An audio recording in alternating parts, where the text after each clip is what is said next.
Shri Bharat TG.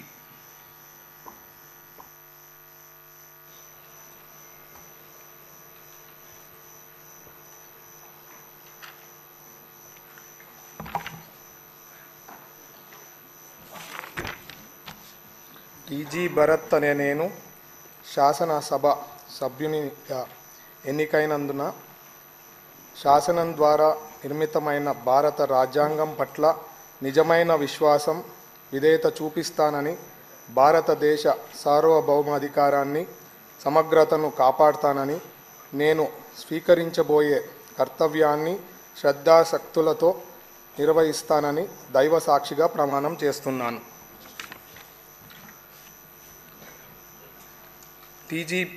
Andhra Pradesh శాసనసభ సభ్యున్నైన TG Bharat అనే నేను సభ నియమాలకు కట్టుబడి ఉంటానని, వాటిని అనుసరిస్తానని, సభ మర్యాదలను పాటిస్తానని, సాంప్రదాయాలను గౌరవిస్తానని దైవ సాక్షిగా ప్రమాణం చేస్తున్నాను.